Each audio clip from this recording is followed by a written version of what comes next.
할렐루야. 오늘 하나님 주시는 말씀 함께 봉독하겠습니다. 오늘 하나님께서 우리에게 주시는 말씀은 아모스 9장입니다. 아모스 9장 11절로 15절까지 말씀인데요, 구약성경 1285페이지입니다. 말씀 찾으셨으면 우리 다 함께 자리에서 일어나셔서 오늘 하나님께서 우리에게 주시는 말씀 봉독하도록 하겠습니다. 제가 하나님의 말씀을 봉독합니다. 그날에 내가 다윗의 무너진 장막을 일으키고 그것들의 틈을 막으며 그 허물어진 것을 일으켜서 옛적과 같이 세우고 그들이 에돔의 남은 자와 내 이름으로 일컫는 만국을 기업으로 얻게 하리라. 이 일을 행하시는 여호와의 말씀이니라. 여호와의 말씀이니라. 보라, 날이 이를지라. 그때 파종하는 자가 곡식 추수하는 자의 뒤를 이으며 포도를 밟는 자가 씨 뿌리는 자의 뒤를 이으며 산들은 단 포도주를 흘리며 작은 산들은 녹으리라. 내가 내 백성 이스라엘이 사로잡힌 것을 돌이키리니 그들이 황폐한 성읍을 건축하여 거주하며 포도원들을 가꾸고 그 포도주를 마시며 과원들을 만들고 그 열매를 먹으리라.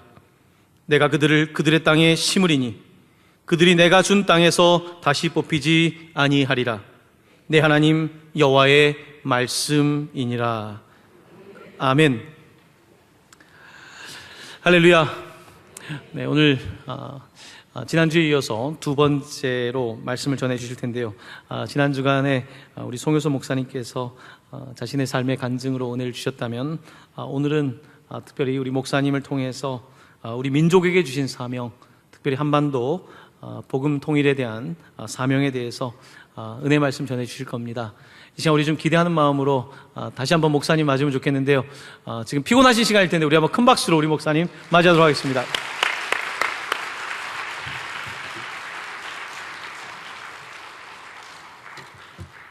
네, 할렐루야. 예, 반갑습니다. 오늘은 지난번에 제가 말씀드린 대로 어떻게 보면은 지난번은 서론이고 오늘은 본론과 같은 그러한 메시지를 전달하게 됐습니다. 정말 이렇게 저는 이 역곡의 오리라고 생각도 못했는데 하나님이 이렇게 인도를 해오셨습니다. 지난 시간에 제가 말씀드렸던 것처럼, 그리고 이 역곡에 이 동강교회가 있는지도 사실은 몰랐습니다. 근데 하나님이 이렇게 또 연결해 주시고 하는 가운데 제가 역곡에 오면서 참 좋은 곳에 하나님 인도하셨구나 이렇게 생각을 했는데, 그래도 뭔가 영적으로 2% 부족한 무언가가 갈급한 게 있었는데, 제가 이제 이 자리에 서면서 하나님께서 이것 때문에 이렇게 인도하셨구나 라고 하는 어떤 그 부족했던 것이 이렇게 채워지는 어떤 그러한 것을 마음 가운데 느끼면서, 제가 이제 비전홀에 자주 와서 기도하면서 하나님께서 이것 때문에 인도하셨군요. 할렐루야. 예, 이걸 이제 깨닫고 마음이 이렇게 뜨거운 가운데 기도하고 있습니다. 근데 왜 그런가라는 걸 제가 이제 또 말씀을 드리겠습니다. 오늘 말씀에 보면은 다윗의 무너진 장막을 이렇게 새롭게 회복하는 것을 이렇게 말씀하고 계시죠. 그러면서 그 다음에 또 뭐가 나오냐 하면은 에돔의 남은 자와 내 이름으로 일컫는 만국을 기업으로 얻게 하겠다, 이렇게 또 말씀하고 있습니다. 만국을 기업으로 얻는다라고 하니까 굉장히 거창한 것이죠. 근데 성경에는 놀랍게도 하나님의 백성들에게 이 만국에 관한 열국을 얻는 것 같은 열방의 백성들을 하나님이 얻기를 원하시는구나 라고 하는 것을 말씀하고 계십니다. 예를 들자면은 창세기 12장에서 아브라함에게 하나님이 축복하는 말씀이 나오죠. 본토 친척 아버지 집을 떠나 내가 네게 지시할 땅으로 가라. 네 이름을 창대케 하고 큰 민족을 이루고 복의 근원이 되라. 근데 축복하는 자에게 축복하고 너를 저주하면 저주하는데 네 씨로 말미암아 뭐라 그랬습니까? 세상 만방 모든 열방 백성들이 복을 얻게 될 것이다. 이렇게 또 아주 축복된 약속을 하고 계십니다.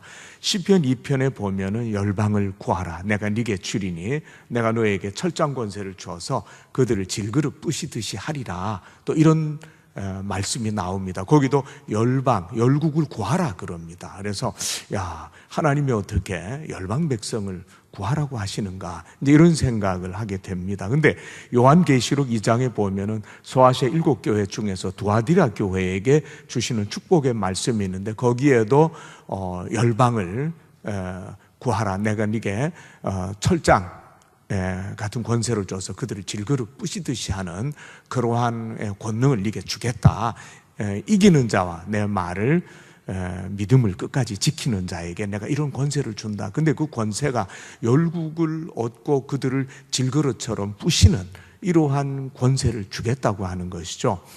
여러분, 이 온 우주에서 가장 강한 권세가 뭐겠습니까? 우주에서 가장 강한 권세는 복음의 능력인 줄 믿습니다. 성령의 충만한 기름 부으심에 덧입혀진 복음의 능력보다 강한 것은 없습니다. 이 세상에 그것을 이길 권세는 없습니다. 어떤 마귀 사탄의 권세도 예수 이름 권세 앞에 무릎 꿇게 되는 줄 믿습니다. 그러면서 하나님이 선교사님들을 통해서 그 일을 이루고 계시는 것이죠. 우리가 무슨 무력으로 열방을 정복할 수 있겠습니까? 그 시대는 지나갔죠. 지금은 나폴레옹의 시대나 징기스칸의 시대는 아니죠. 근데 길이 하나 있습니다. 예수님이 갈릴리 호수의 어부들을 불러다가 3년 동안 교육을 시켰습니다. 그러면서 맨 마지막에 마태복음 28장 18절 20절에 보면은 너희는 가서 그죠?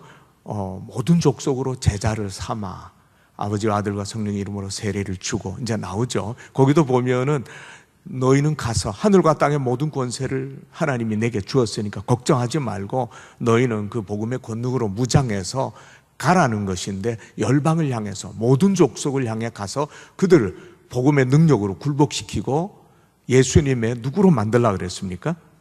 예수님의 제자로 만들려고 그랬습니다. 갈릴리 호수에 저도 여러 번 가봤죠. 근데 거기에 지금도 어부들이 있어요. 얼굴이 붉고 막 체격이 좋고 그물 이렇게 수선도 하고 있고 하는 어부들이 지금도 있어요. 근데 거기서 이 베드로나 요한과 야고보를 우리가 떠올릴 수 있습니다. 근데 그 어부들이 공부를 많이 한 사람도 아니죠. 성격은 거친 사람들이죠. 여러모로 보나 많이 부족한 사람들인데 3년을 교육한 다음에 그들에게 명령을 내렸습니다. 너희는 온 천하에 다니며 만민에게 복음을 전하라. 할렐루야. 여러분, 이 어부들이 많이 뭔가를 할 수 있는 사람은 아니지만 복음의 능력으로 무장하고 성령의 충만한 은혜의 능력으로 불러 무장했더니 그 다음에 주님이 그들에게 명령을 내리는데 열방을 향해 가라는 것입니다. 열국을 얻으라는 것이죠. 모든 족속한테 가서 그들을 제자로 삼으라는 것입니다.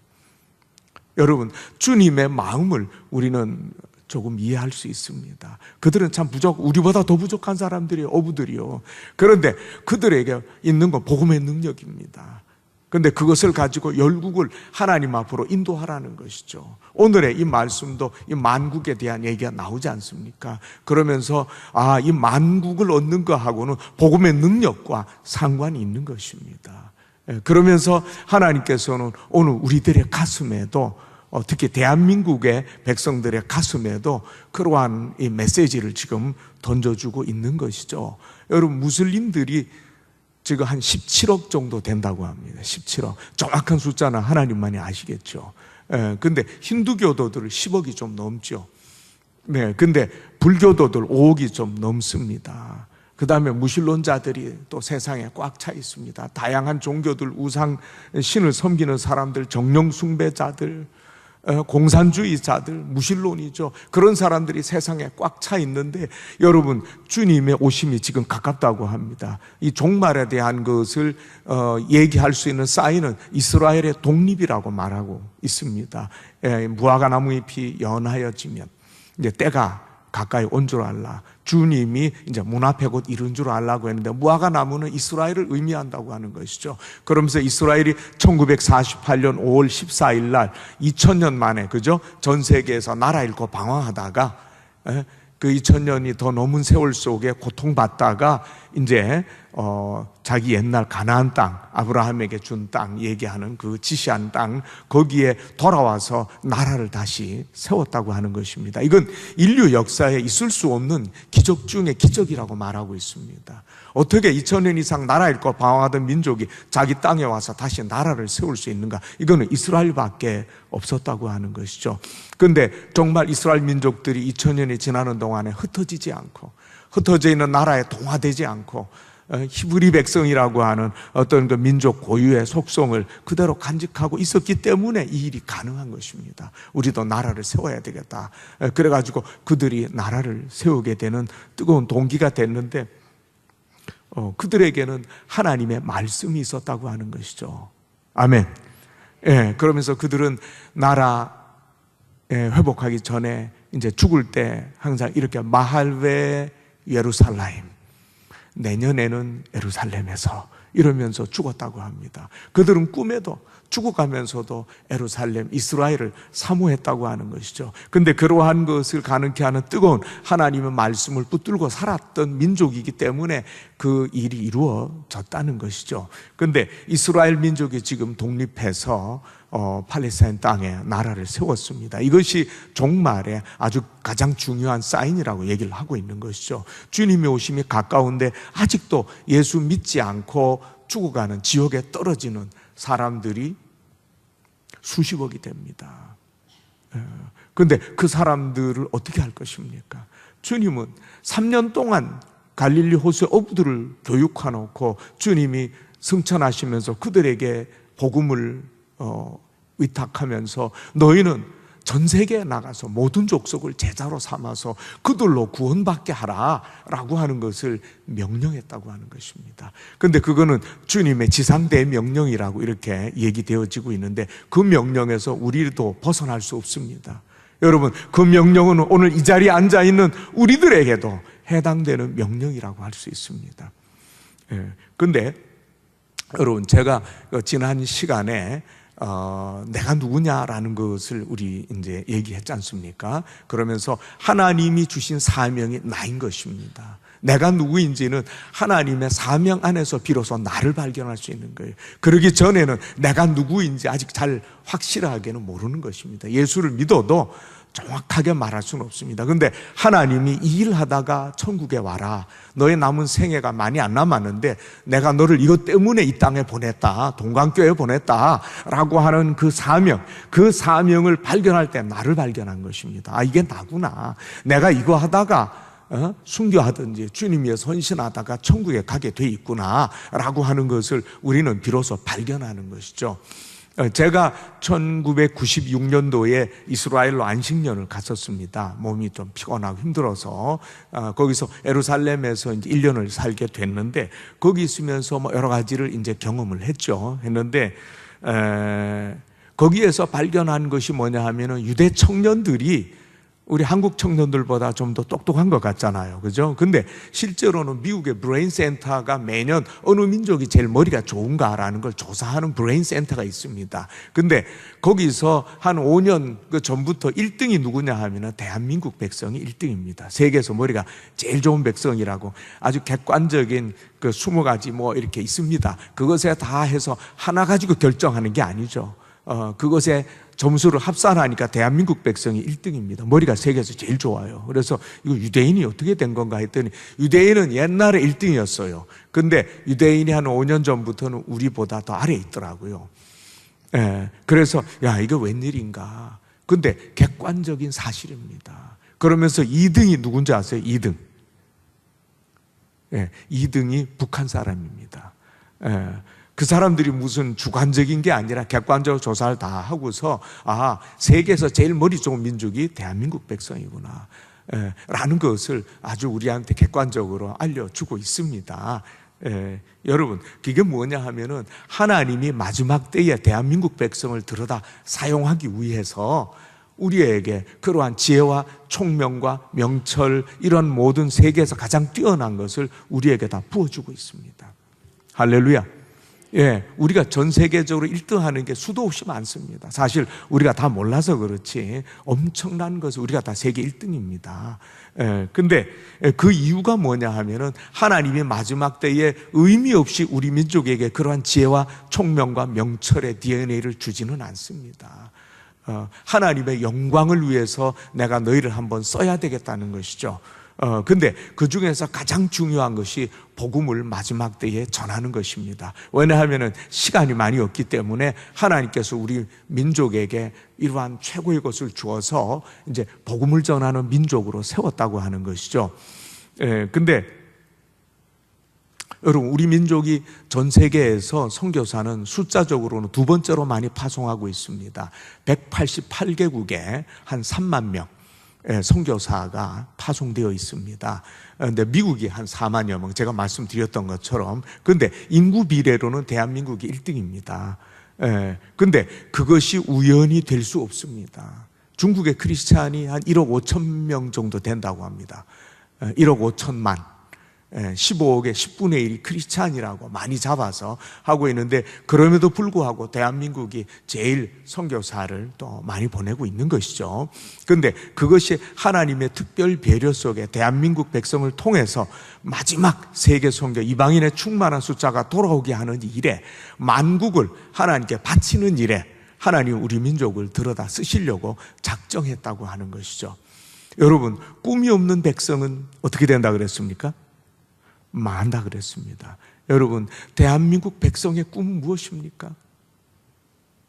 한국 교회의 꿈은 무엇입니까? 여러분, 동광교회의 꿈은 무엇입니까? 우리 개인의 꿈이 하나님이 주신 사명의 비전, 그것이 꿈일 경우에 그 꿈은 의미가 있는 것이죠. 그것이 나 자신을 의미하는 것과 똑같이 우리는 그 비전 때문에, 하나님이 우리 한 사람 한 사람에게 준 비전 때문에, 그 꿈 때문에, 그 사명 때문에 살고 있습니다. 오늘 저녁에 저녁을 저도 먹었지만 목사님한테 얻어먹었어요. 근데 저녁 한 끼를 먹더라도 그 사명 때문에 먹습니다. 뭐 때문에 밥 먹습니까? 밥 먹어서 뭐 합니까, 여러분? 그렇죠? 옷 입어서 뭐 합니까? 딴 것은 아무 의미가 없습니다. 하나님이 우리에게 주신 사명을 이루기 위해서 우리는 밥도 먹고 일도 하고, 그죠? 뭐든지 하는 것입니다. 그것이 아니라면 우리의 남은 생애가 무슨 의미가 있습니까? 근데 하나님께서 동방교회에 주신 꿈이 뭡니까? 하나님이 주신 사명적 비전이 뭡니까? 무엇 때문에 하나님이 동광교회를 이 부천 땅에 세웠습니까? 뭘 하다가 하나님 앞에 오라고 부천 동광교회 이 교회 공동체를 하나님이 세웠느냐는 것입니다. 여러분, 교회마다 뭔가 하는 일들이 보면 다 달라요. 근데 중요한 것은 하나님이 주신 꿈이라는 것입니다. 꿈이 있으면 그 사람은 젊은 것이라고 말하잖아요. 꿈이 없으면 나이는 젊어도 늙은 것이라고 말합니다. 왜냐하면 우리는 꿈 때문에 우리의 남은 생애를 불태울 수 있기 때문에 그렇습니다. 아니, 불태워야만 합니다. 그렇게 하다가 주님 앞에 가야 되기 때문에 그렇습니다. 여러분, 제가 이 말씀을 드리는 것은 한국교회는 꿈을 잃어버렸습니다. 한국교회는 꿈이 없습니다. 5천 명이 모이니까 이제 10,000명 모이게 하는 게 꿈입니까? 여러분, 그건 꿈이 될 수가 없어요. 그죠? 10,000명 모이니까 20,000명 모이면은 꿈이 달성되는 것입니까? 여러분, 그게 꿈입니까? 여러분, 하나님께서 우리 대한민국 백성에게 정말 놀라운 비전을 주셨다고 하는 것을 이제 제가 여러분들한테 말씀드리고 싶은 것입니다. 저는 한 30년 정도 전 세계를 많이 다녔습니다. 그런데 그러면서 객관적으로 깨달은 것이, 결국은 하나님이 대한민국 백성을 정말 이 마지막 때에 세계 선교에 앞장 세워서 제사장 나라처럼 쓰시려고 하는구나라는 것을 객관적으로 좀 발견했습니다. 왜냐하면 우리나라 선교사들처럼 헌신돼 있고 뜨겁고 목숨 아까워할 줄 모르고 가족 뭐 다 하나님께 다 드렸습니다. 근데 그렇게 해서 저도 그렇고요. 제가 그렇다는 게 아니라 이제 선교지에서 연락이 옵니다.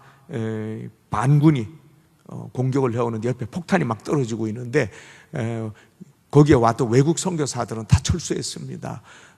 나도 철수할까요? 그러니까 저한테 전화가 오는 것이죠. 근데 한국 선교사들은 거의 제가 알아보니까 이제 철수를 거의 하지 않습니다. 철수했다가 나중에 들어오면 선교하기가 더 어려워진다. 그러나 철수 안 하고 있다가 무사히 살아서 그들과 함께 있다가 어려움이 지나가면 그들이 당신을 얼마나 더 사랑하고 신뢰하겠느냐. 복음 전파가 훨씬 더 뜨거워지고 쉬워진다. 그러니까 거기서 기도하면서 견디셔. 우리도 안 죽게 기도하겠습니다. 저도 그렇게 전화를 받은 적이 있어요. 그런데 한국 선교사만 거기서 철수하지 않습니다. 한국 선교사만 목숨을 그들 위해서 아깝지 않게 버립니다. 근데 그러한 것들을 선교 현장에서 이렇게 살펴보면서 한국 선교사처럼 뜨겁고 헌신되고 하나님 마음을 위해서 이렇게 드려지고 기쁘게 하고 이런 선교사가 없구나라는 것을 발견합니다. 그러면서 예루살렘에 있을 때 이제 봄에는 6월절 행사가 있습니다. 150개국에서 3,000명 정도가 해외 크리스찬들이 와서 6월절 행사를 합니다. 그리고 이제 7월 1일 새해 로시 하산나 나팔절이라 그러죠. 그때에 감람산에 기도원이 있는데 거기서 170개국에서 두세 명씩 중보기도 사역자만 모아가지고 중보기도 사역자 세미나를 합니다. 그리고 좀 있으면 이제 타버나클 장막절 행사가 있는데 그때 한 150개국에서 제 있을 때는 6,500명 정도 모였어요. 전 세계 지금 엄청나게 많이 와가지고 8일 동안 행사를 합니다. 하루는 사해바다가 내려다 보이는 쿰란 동굴이 있는 곳에서 6,500명이 모여가지고 전야제를 합니다. 각 나라에서 준비해온 공연을 막 하고 음식도 나눠 먹고 일주일 동안은 또 예루살렘에서 행사를 또 하는데 정말 한번 가볼 만한 그러한 시간이었습니다. 근데 이 나팔절에 170개국에서 두세 명씩 중보기도 사역자들이 와가지고 이제 집회를 하는데 저는 뭐 있는지도 모르고 선교사한테 끌려갔죠. 근데 보니까 한국 사람이 2사람 뿐이에요. 그래서 선교사님은 북한 선교 대표가 되고 저는 남한 대표가 되고 북한 대표가 되고 저는 남한 대표가 됐습니다. 그래가지고 이제 영어로 이렇게 각 나라의 기도 제목을 제시하면은 전 세계에서 온 분들이 막 중보기도 해주고 의미가 있죠. 있는데 쉬는 시간과 식사 시간에는 이제 마주 앉아가지고 밥도 먹고 차도 마시고 이제 과일도 먹고 이렇게 하는데 170개국에서 왔으니까 전부 외국이죠. 전혀 낯선 나라에서 온 분들인데 5개 나라에서 온 분들한테 똑같은 얘기를 들었습니다. 그건 뭐냐 하면 저는 한국에서 안식년 때문에 그냥 몸도 불편하고 해서 온 한국의 목사입니다. 이렇게 이제 있는 대로 소개를 하는 거죠. 하면은 코리아라는 말을 하잖아요. 하면은 그분들이 그 얘기를 듣고서 갑자기 눈이 반짝반짝해집니다. 그러면서 코리아, 내가 한국에 가본 적은 없지만 그러나 기도하는 가운데 이분들은 전부 하나님하고 직통전화 개설한 분들 같아요. 왜냐하면 그 나라에 뛰어난 중보기도 사역자들만은 특별히 초청한 거기 때문에 영성들이 대단합니다. 근데 내가 한국에 가보진 않았지만 가고 싶다. 왜냐하면 내가 기도하는데 하나님이 그러시더라. 하나님이 대한민국은 마지막 때에 복음의 선두주자처럼 제사장 나라처럼 열방을 마지막으로 돌아오게 하는 일에 앞장세워서 쓰실 민족이라고 하더라. 할렐루야. 그분들이 거짓말 하겠습니까? 순수한 분들이죠. 그런데 170개국인데 제가 5개국에서 온 분들이 다 딴 사람들이지만 내용은 똑같은 내용이에요. 한국에 가본 적은 없지만 그러나 기도하는 가운데 하나님이 그러시더라. 하나님이 그를 위해서 뽑았다고 하더라. 할렐루야. 그러면서 제 마음은 뜨거워졌습니다. 이게 객관적으로 그런 줄로 알았는데 이게 정말 사실이구나. 하나님이 그렇기 때문에 대한민국에 이렇게 성령으로 부어주시고 특별히 선교의 이 마음을 하나님이 부어주셔가지고 그냥 선교사로 열방을 향해서 막 나가는데 한국은 사계절이 뚜렷하잖아요. 그래서 북극에 갖다 놔도 안 죽습니다. 선교사가 적응합니다. 한국 사람처럼 이렇게 체질적으로 선교적으로 훈련된 민족도 드문 것 같아요. 그래가지고 아프리카의 모로코에 도착해가지고 제일 더운 때였던가 봐요. 그래서 제일 더운 때는 한 50도 정도 됩니다. 공항에 떨어져가지고 이제 공항 밖으로 옛날에는 그냥 안 가보고 많이 갔잖아요. 근데 탁 나가려고 하는데 뜨거운 열기가 일로 확 들어와 가지고 숨이 콱 막히더래요. 그래서 다시 비행기 안으로 들어갔대요. 야, 이거 나 죽겠다. 그래가지고 어찌 이렇게 뜨거울 수가 있나. 근데 그 온도를 경험을 못 해봤지만 결론적으로는 선교사님이 거기서 사역을 했다는 겁니다. 할렐루야. 예, 한국 사람은 어디 갖다 놔도 적응합니다. 이미 다 훈련이 됐기 때문에.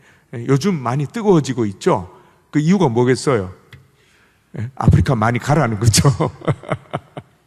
야, 이번 겨울에 좀 춥다 그러면 추운 나라에 많이 가라, 이렇게 해석을 하면 됩니다. 하나님은 결코 아무것도 우연히 하는 일은 전혀 없습니다. 하나님 안에 우연이 있겠습니까? 우리 민족이 왜 이래? 그 뜻이 있는 것입니다. 왜냐하면 하나님은 우리 민족을 마지막 세계 선교의 선두주자, 제사장 나라처럼 쓰려고 뽑았기 때문에 오늘 우리에게 이렇게 지혜가 와 있고, 네, 그렇습니다. 근데 우리가 유대인 청년보다 못한 이유가 있습니다. 몇 가지 이유가 있는데, 그거는 한국 청년들이 머리는 유대인 청년보다 못지않고 더 뛰어나죠. 근데 왜 뒤지는가?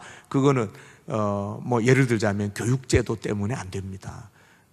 히브리 유대인의 교육제도는 하나님이 주신 능력이 뭐 은사가 뭔가, 뜻이 뭔가, 이거를 끄집어내는 게 그들의 교육제도의 특징입니다. 근데 한국은 어떻게 교육시킵니까? 어디 가면 돈 제일 많이 버나, 어디 가면 좋은 대학교 가나, 이런 걸로 노벨상 2-3개 받아야 될 한국 청년들이 바보가 돼서 나오는 겁니다. 자기하고 안 맞는데 돈 버는 대로 보내니까 바보가 되는 거죠. 근데 실상은 그렇지 않습니다. 그래서 한국은 교육제도를 빨리 바꿔야 됩니다. 그러면 노벨상은 다 한국 청년들 겁니다. 할렐루야. 예. 그 다음에 또 제가 보니까 우리 민족의 젊은이들이 역사의식이 없어요. 다시 말해서 내가 어느 민족인가, 내가 누군가라는 걸 모르는 거죠. 여기 지금 젊은이들이 좀 있는데 젊은이들한테 물어봅니다. 한국 민족, 유대인 청년들한테 물어. 유대 청년들의 지도자, 민족의 지도자 누굽니까? 그러면 그들은 서슴없이 대답합니다. 뭐라고 대답할까요? 모세. 모세가 민족의 지도자입니다. 그 민족의 아버지는 누구냐? 그러면 아브라함 나옵니다. 아브라함 전에는 노아. 노아 전에는 누구 있지? 아담. 아담 전에는 누구죠? 하나님. 예. 별로 두껍지 않은 이 조그만 구약 성경이 그들의 역사책입니다. 그러니까 그들의 젊은이들은 자기가 누군지를 알아요. 자기 민족이 어떤 민족인 줄 알아요. 어디서 어떻게 생겨난 민족인지 알아요. 그러니까 자기 민족이 누구고 그 민족에서 나온 내가 누구다라는 것을 아는 청년하고, 우리 한국 청년한테 우리 민족의 지도 역사의 조상이 누군가 하면 누구라 그러죠? 단군 할아버지 나옵니다. 근데 어디서 왔나 그러면 곰, 호랑이 이렇게 나옵니다. 이게 좀 신화와 강대국들이 한국 민족이 너무 뛰어나니까 이 역사를 제대로 알면 안 되겠다 싶어가지고 역사를 전부 축소 왜곡시켰어요. 그래서 중국이 자랑하는 그들의 조상, 뭐 사망, 오제 전부 우리 민족의 조상이 동이족입니다. 그죠? 아는 분은 알잖아요. 그죠? 근데 공자, 맹자도 다 동이족이에요. 그러니까 우리 민족은 중국의 이 모든 이 윗부분을 다 지배하고 있던 그러한 거대한 민족이라는 것을 아는 사람들이 그렇게 많지는 않죠. 특히 청년들 잘 모릅니다. 근데 여러분, 이 한자라, 우리 한자라는 거 보면 한자 안에 창세기 1장에서 10장까지의 내용이 다 들어 있습니다. 근데 그것을 설명한 책도 이제 나와 있는데 여러분 기회 있으면 한번 찾아보세요. 근데 왜 그런가 하면은 창세기 11장에 어떤 사건이 있었습니까? 창세기 11장에 바벨탑 사건이 있었죠. 그래서 메소포타미아 지방에 모여있던 인류의 조상들이 다 흩어졌잖아요. 그죠? 흩어졌는데 동방으로 갈 때 창세기 1장에서 10장까지의 내용을 가지고 동방으로 간 것이죠. 근데 한자 안에 창세기 1장에서 10장까지 내용이 들어있는 이유가 그렇게 된 겁니다. 그런데 한자를 누가 만들었느냐? 우리 조상인 동이족이 만들었습니다. 역사에 보면 그렇게 나와 있어요. 그래서 자, 제 얘기를 들으니까 조금 어때요? 기분이 좀 좋죠? 그죠? 기분이 좀 업되고, 아유, 우리가 이렇게 큰 민족이었나? 중국은 아무것도 아닙니다. 근데 우리 민족이 어마어마한 민족입니다. 제가 시간상 그 얘기를 또 다 드릴 수는 없고요. 다만, 우리 대한민국 청년들이 왜 유대 청년들보다 못할까? 역사의식이 없기 때문에 그렇습니다. 다시 말해서 그것은 자존감하고도 관련이 됩니다. 내 민족이 누군가 알고 보니까 거지였다라는 거 하고, 우리 민족의, 내 조상이 누군가 왕이었다 하면은 어때요? 그 청년이 생각이 어떨 것 같아요? 알고 보니까 우리 조상이 거지였다는 거 하고, 노예 백성이었다는 거 하고, 왕족이었다는 거 하고, 이 자존감이 다릅니다. 근데 이 자존감, 내가 누구냐? 근데 어마어마한 민족의 조상이 내 민족이었고 나는 그의 후손이었구나 라는 것을 깨달을 때 어마어마한 자존감과 자기 인식의 어떤 그 업되는 역사가 나타나게 되어 있습니다. 다시 말해서 인간의 이 DNA에 변화가 온다고 하는 것이죠. 근데 거기에다가 복음이 들어가면 하나님이 주신 모든 게 100% 깨어나게 되어 있습니다. 우리 민족이 왜 이렇게 회복이 됐습니까? 복음이 들어갔기 때문에 그렇습니다. 복음이 들어가면서 학교를 세우고 병원을 세우고, 그죠? 이 모든 것들을 하면서 우리 민족이 깨어나기 시작했는데, 우리 개인도, 저 자신도 마찬가지입니다. 예수 믿기 전에는 저는 뭐 아무것도 아니었죠. 맨날 술이나 마시고 이렇게 담배나 피우고, 제가 지난 주간에 말씀드렸던 것처럼 그러다가 정말 돈 조금 벌다가 죽어버릴 아무것도 아닌 한심한 의사 정도는 될 수 있었겠죠. 근데 여러분, 그게 하나님이 원하는 인생이 아니었잖아요. 근데 제가 예수님을 만나고 예수님의 복음이 제 머릿속에 들어오니까 제가 깨어나기 시작하는 겁니다. 저는 정말 모스크바 붉은 광장에서 전도지를 이만큼 들고, 그 지하도 앞에서, 옛날 스탈린 시대에 지어진 지하도라 막 엄청 깊어요. 근데 에스컬레이터가 막 올라오는 사람 앞에서 보크 바스리빗, 이수스 바스리빗. 보크라는 게 하나님이고 이수스는 예수님이죠. 예수님이 당신을 사랑하십니다. 그때는 10가지 외웠었는데 지금 그 2가지밖에 기억이 안 나요. 하면서 전도를 막 할 줄이야 제가 생각이나 했겠습니까? 저는 그런 꿈도 꾼 적이 없습니다. 근데 예수님을 만나고 복음의 은혜가 제한테 들어오니까 전 열방이 제 앞에서 열려지는 것입니다. 제가 멕시코 마야족 후예들한테 가가지고 막 복음 전할 줄 누가 알았겠습니까? 제가 쿠르드 난민, 옛날에 1990년대, 그러니까 91년도인가 그래요. 쿠르드 난민이 막 죽어간다. 터키의 선교사님한테 팩스가 날라왔어요. 빨리 의료진 보내달라. 그들이 굶어 죽고 얼어 죽고 병들어 죽는다. 근데 마침 한 2주간 시간이 내야 돼. 갖고 오는데 시간 걸리고 하네요. 근데 마침 의사나 간호사한테 예비가 돼 있더라고요. 그래서 그 팀을 보냈어요. 근데 며칠 지나니까 또 팩스가 왔어요. 한 팀 더 보내야 된다. 그거 안 된다. 근데 없어요. 그래서 막 국민일보에 광고 내고 했더니 이제 또 저보고 오라는 거죠. 그래서 저도 이제 막 느닷없이 가게 됐습니다. 터키 디아르바크르라고 하는, 옛날에 요울이라고 하는 영화가 있었는데 그게 이제 그들 얘기입니다. 근데 그들의 중심 도시가 디아르바크르라고 하는 도시인데 거기 공항에 도착했어요. 선교지에 도착하는데 서울에서 출발은 했는데 출발할 때는 막 쿠르드 난민 진료하러 간다고 막 뜨거웠습니다. 그런데 현장에 딱 떨어지는데 5일 걸렸어요. 5일.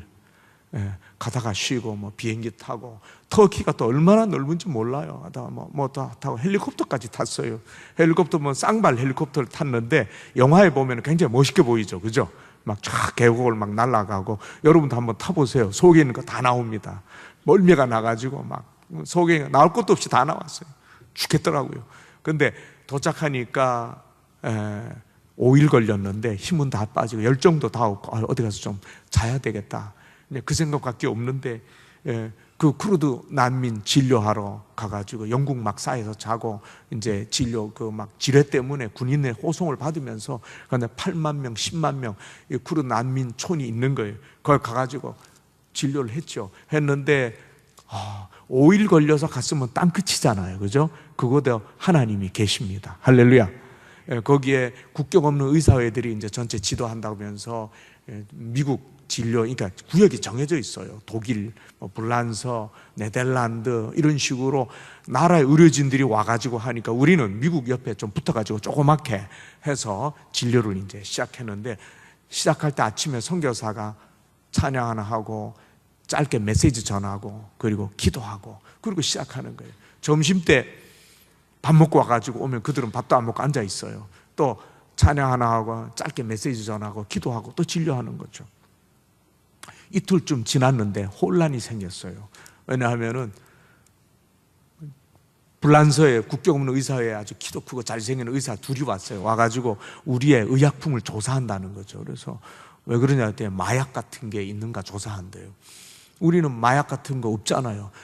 그들 약품보다 훨씬 형편없는 약품에다가 뭐 키는 짝달막하고 얼굴은 누렇고 코는 납작한 우리가 무슨 큰일을 할 수 있겠어요.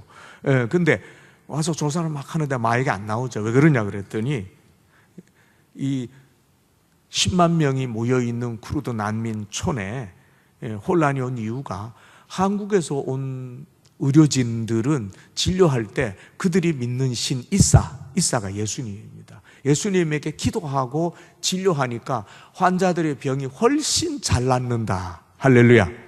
이 소문이 그 난민촌에 다 퍼져버린 거예요. 그래서 꽝 잡는 게 매다 해가지고 미국 팀, 불란서 팀 안 가고 한국 팀으로 진료받으러 막 이 경계선을 넘어서 막 몰려오는 거예요. 거기서도 땅끝이지만 그곳에도 예수님 살아계십니다. 저희들 마음이 뜨거워졌죠. 주님 살아계시는군요. 근데 여러분, 저는 정말 그런 경험을 하리라고 생각한 적도 없고 꿈꾼 적도 없습니다.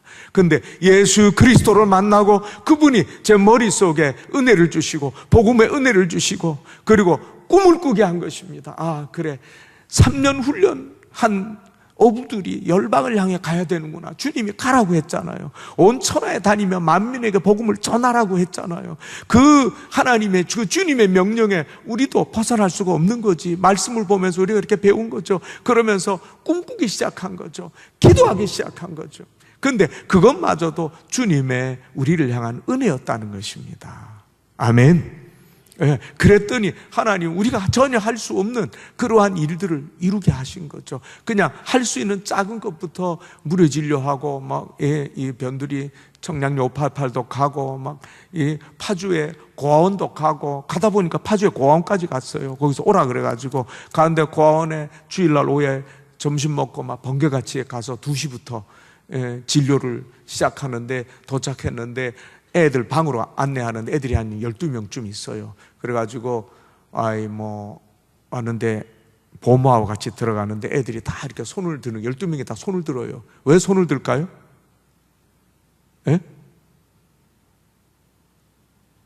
왜 손을 들겠어요? 애들이 다 손을 들어요. 꼬마들이. 그래서 저는 환영을 하는구나 이런 줄 알았어요. 근데 얘들이 왜 이럽니까 그랬더니 보모가 하는 말이 아이들은 엄마가 안아서 키워야 되는데 보모의 숫자가 얼마 안 돼가지고 애들을 제대로 못 안아준다는 거죠. 그러니까 남자고 누군지 오면은 안아달라는 거죠. 손 들고. 그러니까 12명이 다 손 들고 있는 안아달라고. 마음이 얼마나 아픈지 몰라요. 고아로서 버려진 것도 슬픈데 안아서 키워줄 사람도 없는 거예요. 그래가지고 제가 너무 불쌍해서 하나를 안았어요. 안았는데 11명이 우는 거죠. 자기도 안아달라, 안 안아준다고.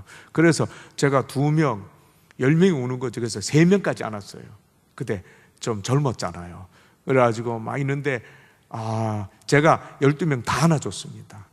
다 3명씩 해서 다 안아줬어요. 근데 진료하러 가야 되니까. 근데 안아줬는데, 가려고 하는데 문제가 생겼어요. 12명이 저를 뺑 둘러싸가지고 제 바지를 꽉 잡고 있는 거예요.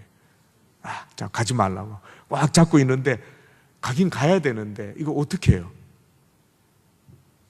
정말 비극이죠.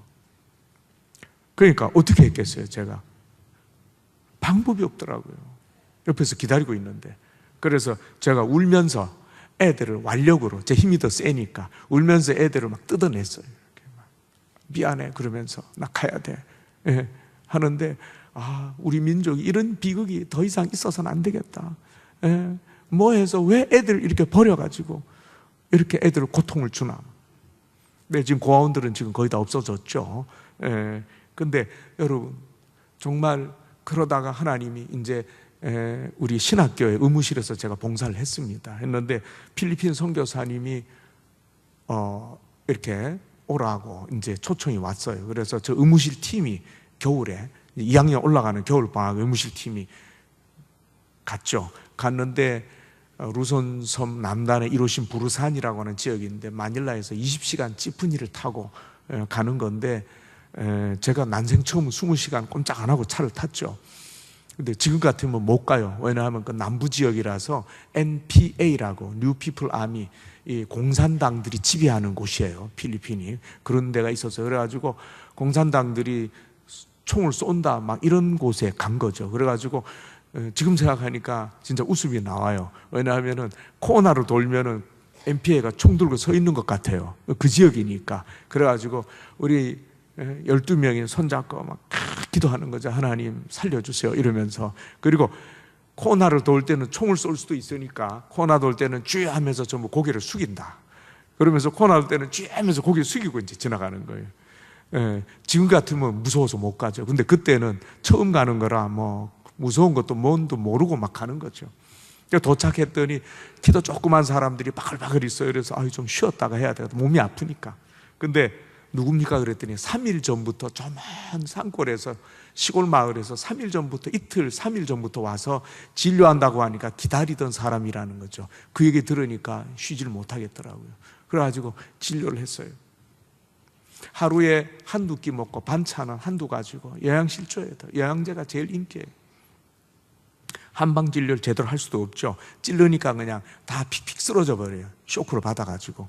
근데 점심시간이 돼가지고 밥이나 좀 먹고 쉬어야 되겠다 하고 2층에 식당이 차려놨다고 해서 올라갔더니 거기에 조그만 꼬마부터 청년이 아주 낡은 기타 가지고 찬양을 부르고 있는데 필리핀 사람들이 원래 음악성이 뛰어납니다. 노래를 엄청 잘해요. 잘하는데 낡은 기타로 청년이 찬양을 하는데 우리가 부르는 찬양과 같은 찬양이죠. 하는데 너무 화음이 들어가면서 너무 잘하는 거예요. 우리가 그렇게 부를 수가 없어요. 10분 동안 옆에서 찬양에 취해가지고 있었는데 머리부터 막 어깨 아프던 게 다 사라졌어요. 할렐루야. 근데 어쨌든 선교사님이 거기에서 딱 한 사람 예수 믿는 사람이 있다 그래서 20시간 차 타고 왔다가 거기서 전도하고 같이 일도 하고 그들이 먹는 거 같이 먹고 하다 보니까 한 달쯤 되니까 영양실조가 돼서 앞이 안 보이더래요. 앞에 노래가지고 안 보이더래요. 그래서 다시 마닐라로 올라갔더니 사모님이 보니까 그냥 이렇게 돼가지고 남편이 뼈만 남아서 올라오니까 불쌍하잖아요. 그래서 고기국 해서 막 줬어요. 주니까 그것도 목사님 뭣도 모르고 막 먹었어요. 먹으니까 조금 있다가 갑자기 배에서 뿌글뿌글 하더니 설사로도 다 내보낸 거예요. 먹은 거. 왜냐하면 기름기가 안 들어가다가 들어가니까 그냥 또 설사하는 거죠. 어쨌든 사모님이 살려놓으면 또 내려가가지고 한 달 있다가 또 이렇게 돼서 올라오고 그러면서 교회를 개척한 것이죠. 그런데 그러한 은혜들을 우리가 보고 듣고 하니까 해외 선교를 안 갈 수가 없는 거죠. 그래서 또 가고 이제 이렇게 하게 됐는데 그것은 저만의 얘기는 아니고요. 그 당시는요, 지금은 좀 뜸합니다. 그때 김포공항이었어요. 김포공항. 근데 여름 겨울 되면 김포공항은 단기 선교 가는 사람들로 꽉 찼어요. 공항이. 비행기에는 단기 선교 가는 팀들, 여행 가는 사람도 있지만 단기 팀이 막 바글바글 어디 가냐고 어디 간다고 그러고 막 딴 교회에서 왔는데도 막 바글바글 한 거죠. 어쨌든 소련이 구소련이 열리니까 소련에는 봄 가을 1년에 2번씩 갔어요. 소련은 선교사 오라는데 갔더니 막 너무 막 열악하고 처참한 그 가운데 그러니까 또 가야 되겠다. 선교사님들이 여기서 오라 그러죠. 저기서 오라 그러죠. 팀 구성해서 막 가고 했는데 그때 소련 비행기는 그냥 제 멋대로 뜹니다. 아침 10시 비행기예요. 그래서 10시에 이제 짐 싸갖고 비행기 탔어요. 그런데 문제가 있다 그래서 출발은 저녁 8시에 출발해요. 그런데다가 선교사님이 공항에 선교사님한테 연락이 안 돼가지고 선교사님은 계속 우리를 기다리고 있는 거죠. 우리가 늦는지도 모르고. 근데 뭐 어떻게 알아가지고 좀 늦는구나 이제 알아서 기다리는데 모스크바에 공항이 여러 개예요. 근데 이 비행기는 원래 이 A 공항에 떨어지게 돼 있어요. 그래서 선교사님 A에서 기다리는 거죠. 그런데 문제가 좀 있어서 B 공항에 내려버린 거예요. 그 당시는 뭐 그런 것이 비일비재했어요. 그런데 우리는 또 밤 10시에 비행기 타고 돼 있는데 아침에 출발한다는 거죠. 근데 그 당시는 막 짐이 많잖아요. 많은데 잠을 공항에서 자는 거죠. 근데 자는 방법이 고개만 이렇게 돌리면 짐이 없어져요. 사람들이 주변에 이러고 있다가 우리가 고개 돌리면 짐을 가져가 버리는 거죠. 그러니까 막 자기가 짐을 책임져야 돼요. 그래가지고 전부 이제 밤에 잠을 자야 되니까 아침에 비행기 출발하는데 그게 전부 짐에 엎어서 자야 돼요. 다 가르쳐 줬어요. 그러니까 자기 짐에 엎어서 잔다. 예, 이러고 자다가 그냥 날려버리면 그만인 거죠. 다 훔쳐와 버리니까. 여러분, 지금 전 세계가 복음의 이 은혜 밖에서 죽어가고 있습니다. 우상 숭배하면서 지옥에 떨어지고 있어요. 인도는 10억이 넘잖아요, 인구가. 근데 거기에 귀신이 지금 선교학적으로 몇 마리 섬기는 민족이냐 하면 3억 5천만의 귀신을 섬기는 곳이 인도입니다. 모든 게 다 신이에요. 3억 개가 넘는 신을 섬겨요. 일본은 800만 귀신이라 그러죠. 일본은 그냥 젊은 사람도 다 도시에 그냥 긴자, 동경에서 다 이러고 있습니다. 향불 피워놓고 소원을 비는 거죠. 그러니까 복음 전파가 안 되는 거예요. 일본 인구가 1억 2,600만입니다. 그런데 그 중에 예수 믿는 사람이 얼마나 될 것 같아요? 1억 2,600만, 어마어마하게 숫자가 많잖아요. 예? 선교사도 막 아주 고급 선교사들이 가야 됩니다. 오래됐어요. 근데 예수 믿는 사람이 지금 많이 해서 50만 명입니다. 50만 명. 예, 상상이 안 되죠. 그래서 한국에서 선교사들이 일본에 끊임없이 가고 있습니다. 예, 이렇게 또 가고 받아들이지 않아도 또 가고. 왜냐하면 주님이 곧 오시기 때문에 그렇습니다. 그러니까 우리가 이 마지막 때에 무엇을 더 해야 되겠느냐라고 하는 것이죠. 근데 그들에게 복음 전하니까 무슬림 지역이나 힌두교 지역 다 근본주의자들이 힌두교 지역에도 있어요. 예수 믿으면 막 때려 죽이는 지역도 있습니다. 무슬림이 아니고 힌두교인데도 그렇습니다. 인도 차이나 저희 선교사들이 인도 차이나도 가 있죠. 지부가 캄보디아에도 지부가 있습니다. 근데 불교가 몇 프로냐? 불교가 97%입니다. 복음 전파가 쉽지 않습니다. 인도 차이나가 다 97% 이상 다 불교도들입니다. 집집마다 막 이런 거 다 있습니다. 다 빌고 앉았고 쉽지 않죠. 그러니까 아이들부터 막 이제 전도하는 경우가 대부분인데, 여러분, 하나님께서 오늘 우리들에게 예수 그리스도를 보내주셨습니다. 우리가 예수님을 믿게 되고 우리 민족이 세계에서 두 번째로 못 사는 나라였어요. 그런데 우리가 지금 잘 살게 되었잖아요. 우리가 열심히 노력해서라고 생각하지만 그것은 아닙니다. 하나님의 특별 은혜가 아니면 우리가 잘 살 수가 없습니다. 우리가 깨어날 수가 없어요. 민족이 깨어나고 젊은이가 깨어나고 남녀 막 이게 다 깨어나고 같이 예배 드리게 되고 공부도 하게 되고 그러면서 꿈을 꾸게 된 거죠. 성경을 보니까 열방을 하나님께서 이렇게 복음 전해서 구원하기를 원하시는구나, 이런 것도 우리가 알게 된 거죠. 나밖에 몰랐던 사람이, 내 가족밖에 몰랐던 사람이, 동광교회밖에 몰랐던 사람이 이제 알고 보니까 하나님이 이제 주님 오실 때가 가까운데 하나님께서는 지금 열방이 어떤 비극적인 우상숭배 가운데 죽어가고 있는지라고 하는 것을 눈을 뜨게 되었다고 하는 것입니다. 복음이 들어가면 하나님이 제 눈을 뜨게 해주셨던 것처럼 하나님이 우리 예수 믿는 사람 모두의 눈을 뜨게 해주세요. 귀를 열어서 듣게 하세요. 그들의 죽어가는 신음소리를 듣게 하세요. 그 누가 살릴 거예요? 전하는 자가 없는데 어떻게 복음을 들어요? 복음을 듣지 못하는데 어떻게 믿어요? 그러니까 주님이 가라 그러잖아요. 가서 모든 족속으로 제자를 삼으라, 이렇게 주님이 명령하고 있잖아요. 이건 명령이기 때문에 우리가 안 하면 불순종하는 거예요. 주님이 하면 좋겠습니다 이렇게 부드럽게 안 합니다. 주님은 명령했어요. 가라, 제자 삼아라, 이웃을 네 몸처럼 사랑해라. 전부 명령형. 오늘 제가 성경을 보니까 깜짝 놀랐어요. 성경이 보니까 전부 명령형으로 되어 있더라고요. 오늘 우리가 얼마나 우리 유목사님이 어떻게 가르치시는지는 모르겠어요. 부드럽게, 여러분, 아닙니다. 주님은 우리에게 명령했습니다. 그 명령의 전달자가 누굽니까? 누구예요? 하나님이십니다. 우리를 만드신 하나님, 우리에게 명령하고 있는데 문제는 우리가 지키지 않는다고 하는 거죠. 내가 너희에게 분부한 모든 것을 어떻게 하라 그랬어요? 아까 마태복음 28장 18절 20절 보면 내가 너희에게 분부한 모든 것을 가르쳐 지키게 하라. 이렇게 해놨습니다. 여러분, 가르치는 것은 쉽습니다. 배우는 건 쉬워요. 앉아서 배우면 되잖아요. 이 다 배움의 시간일 수 있어요. 그런데 문제는 지키는 것은 쉽지 않습니다. 그런데 주님께서는 가르쳐라. 근데 가르치는 것의 목적이 지키게 하는데 목적이 있는 것입니다. 우리가 말씀을 듣습니까? 지키도록 하는데 목적이 있는 것입니다. 그냥 듣는데 목적이 있는 게 아니에요. 배우는데 목적이 있는 거 아니에요. 오늘 너무나 많은 크리스찬들이 배우기만 하기 때문에, 듣기만 하기 때문에 그게 목적인 줄 알아요. 교회 와서 듣고 가는 거죠. 그러나 지키진 않는다는 것입니다. 근데 그렇게 명령하신 주체자가 하나님이시란 분을 잊어버리게 됐다는 것입니다. 그러니까 그냥 계속 듣기만 하는 것이죠. 이제 여러분, 우리 남은 생에는 하나님 말씀을 내가 지켜야지, 내가 순종해야지. 순종이 제사보다 낫다고 하는데 이제 내가 내 목숨을 바쳐서, 목숨을 바치지 않으면요, 산상수훈의 어떤 귀절도 우리는 행할 수가 없습니다. 오른뺨 때리면 왼뺨 못 내놔요. 다 하려고 하는 자에 다 주라 그랬잖아요. 겉옷 달라면 속옷도 벗어줘야 돼요. 근데 내가 죽지 않으면 이거는 행할 수가 없는 거예요. 주님이 우리를 위해 죽으셨기 때문에 어때요? 우리도 죽어야죠. 우리도 주님과 함께 십자가에 못 박혀 죽었잖아요. 죽어서 하나님의 전혀 다른 차원의 자녀로 탄생을 해서 이제는 하나님의 말씀의 뜻대로 절대 목숨 걸고 순종하는 백성이 된 줄로 믿습니다. 아멘.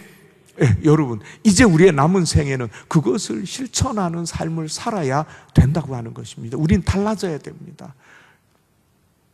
여러분, 근데 이 땅에서 말이죠, 이 지상에서 가장 비인권 국가가 어딥니까? 모든 자유가 다 속박된 국가가 누굽니까? 가장 기독교를 막 십몇 년 동안 세계에서 가장 1위로 핍박하는 국가가 어딥니까? 북한이죠. 그죠? 우리 다 알고 있습니다. 모르는 사람 한 사람도 없어요. 북한에서는 국가에 대해서 뭐라 그러면 그냥 정치범 수용소로 가면 그거 하면 들어가면 못 나와요. 거기 크리스찬들이 엄청나게 많이 들어가 있습니다. 예수 믿으면 다 죽이든지 정치범 수용소로 가든지 그냥 그러다가 거기서 사라져야 됩니다. 다 죽어야 됩니다. 세계에서 가장 기독교 핍박 1위 국가가 북한입니다. 근데 그 북한이 우리와 한 민족이라고 하는 것이죠. 여러분, 이거 기억하십니까?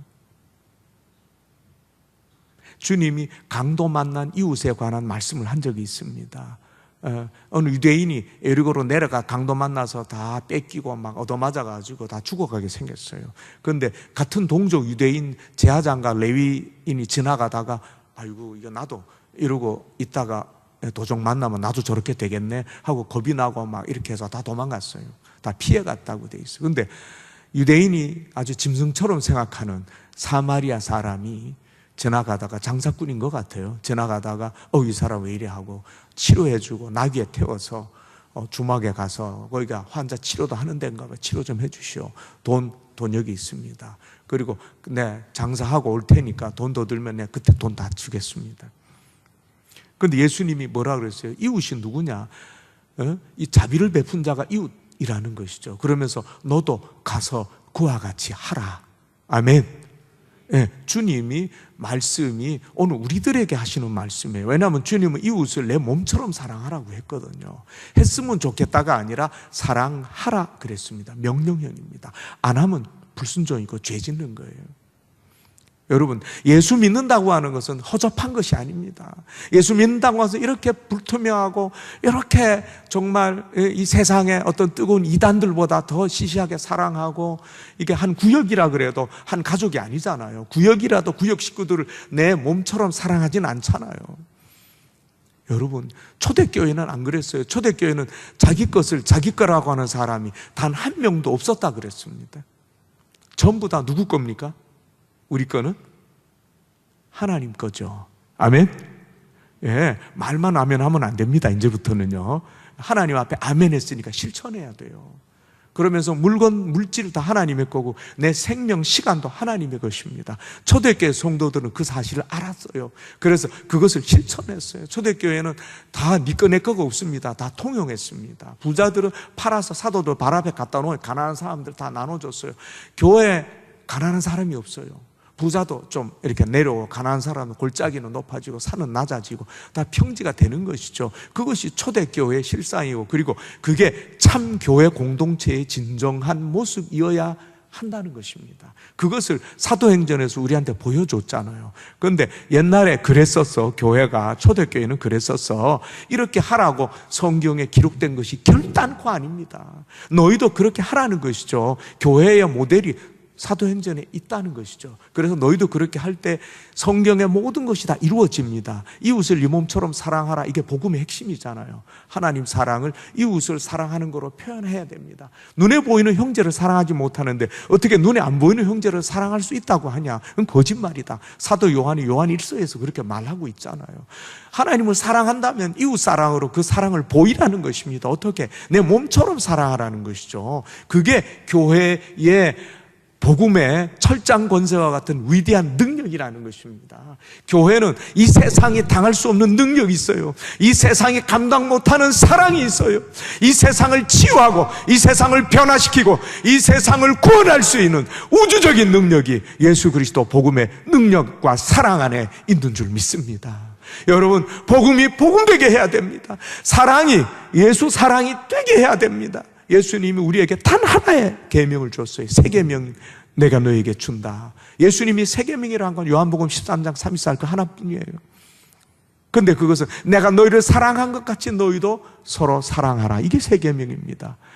그런데 예수님이 우리를 어떻게 사랑했습니까? 죄 없는 분이 죄인을 위해서 희생하고 섬기고 사랑하다가 대신 죄인이 죽어야 되는데 죄 없는 분이 대신 죽는 게 예수님의 사랑입니다. 그게 십자가의 사랑입니다. 십자가의 사랑이라고 하면 우리 귀 아프게 들었잖아요. 귀에 딱지가 앉았잖아요. 십자가의 사랑. 그래, 그걸로 우리가 사랑해야지. 그런데 이거를 지식적으로 누가 모릅니까?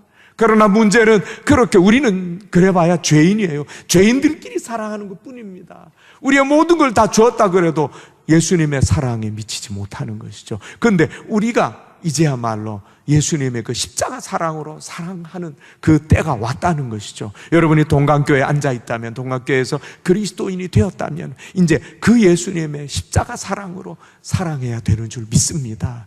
거기에 사랑의 기적이 있는 것이죠. 사랑의 그 놀라운 기적이 있는 것에 권능의 어떤 사람들, 이 세상에 얼마나 타락하고 세속화되고 악하고 이기적이라고 할지라도 이 예수 그리스도의 사랑으로 변화시키지 못할 게 없습니다. 아멘. 여러분, 이것이 철장 권세와 같은 것이죠. 우주를 바꿀 수도 있어요. 여러분, 그것이 복음 안에 들어있습니다. 우리 가슴 안에 있어요. 이제 우리가 그것을 발휘해야 될 때가 됐다는 것입니다. 그런데 어떤 권사님, 장로님 일생토록 그것이 뭔지도 모르고 실천도 못 해보고 그냥 머리만 속으로 알고 있다가 한 번도 그렇게 사랑하고 실천도 못 해보다가 죽습니다. 그게 오늘 한국교회의 실상이 되어질 수도 있습니다. 비극적인 슬픈 일이죠. 예수님의 십자가 사랑이 뭔지도 모르고 머리로는 알죠. 실천을 못 해보고 죽는 거예요. 여러분, 그것이 오늘 나의 삶이 되어서는 안 되겠다는 것입니다.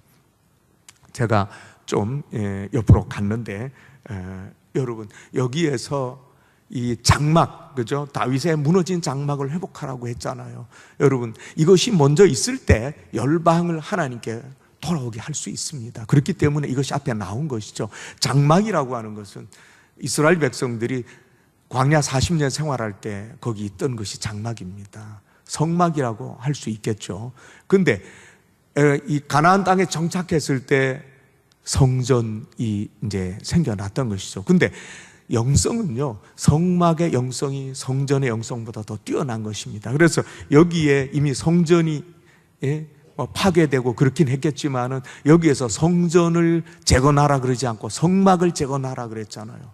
그런 것은 이유가 있는 것입니다. 여러분, 성막과 성전의 차이는 무엇입니까? 성막이 훨씬 더 뛰어난 것입니다.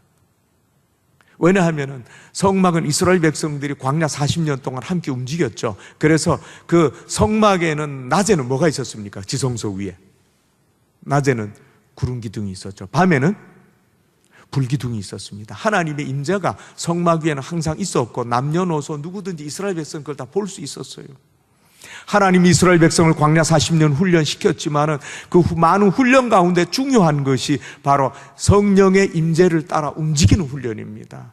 밤 2시 실컷 자고 있는데 나팔 소리가 들립니다. 불기둥이 움직인다는 거죠. 그러면 어떻게 해야 돼요? 자기 텐트도 걷어가지고 그 불기둥을 따라가야 됩니다. 안 그러면 저도 유대광야 아니라 모압, 암몬, 이 요르단, 이스라엘 백성이 헤매던 광야를 저도 가봤습니다. 갔는데 거기에는 아무것도 없습니다. 그냥 광야뿐입니다. 거기서 길을 잃으면 죽는 것이죠. 그러니까 불기둥, 구름기둥이 장막 칠 때를 찾은 것이죠. 하나님이 인도했습니다. 어린 양 같은 이스라엘 백성들을. 그래서 새벽 2시든 3시든 자다가도 불기둥 움직이면 장막 걷고 따라가야 됩니다.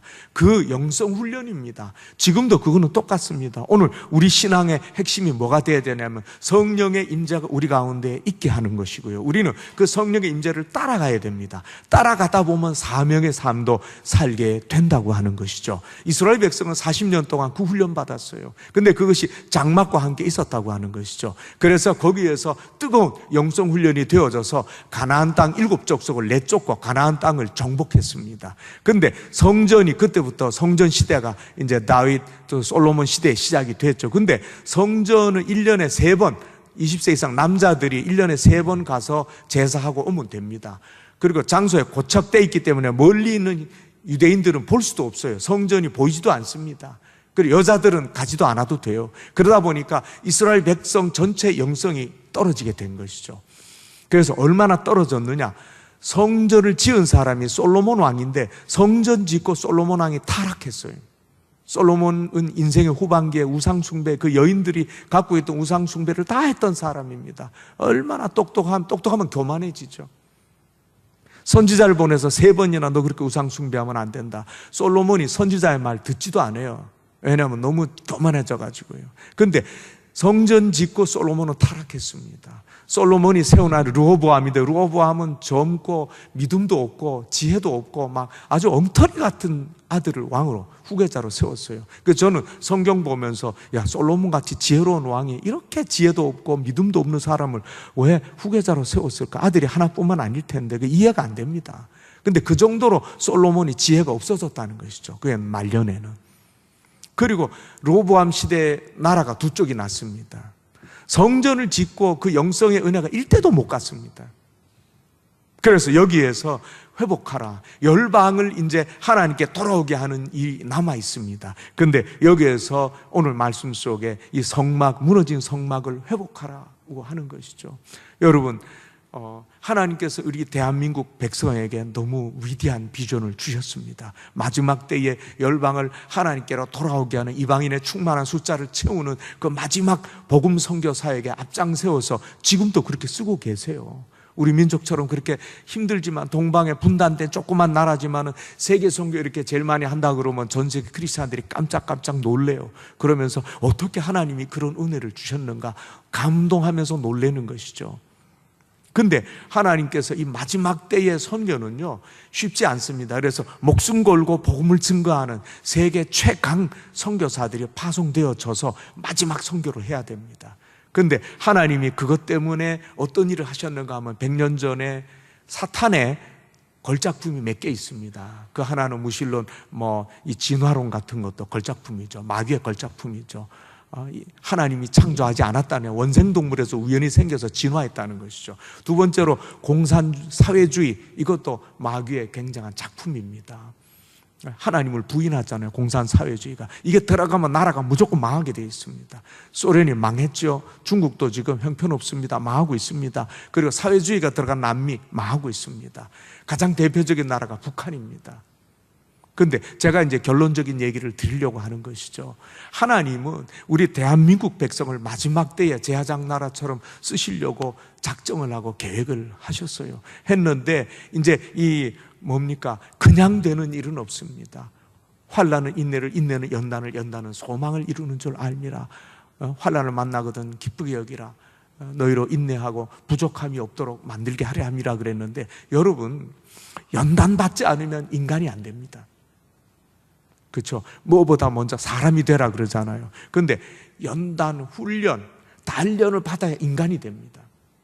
그 아주 자기만 아는 자아가 깨뜨려지기 때문에 그렇습니다. 고난 속에 여러분 깨뜨려서도 납작하게 되면은 겸손하게 됩니다. 사람이 그때 하나님을 찾게 됩니다. 예수 믿고 교회 온 분들 가운데 많은 분들이 고난 가운데 어떻게 할 수가 없어서 하나님 찾고 친구가 야 예수 믿고 기도하면 해결돼 이래가지고 온다든지 중병 걸렸다가 온다든지 이런 분들이 많아요. 고난은 사람을 깨뜨리고 겸손하게 만듭니다. 하나님 앞에 더 가까이 가게 만듭니다.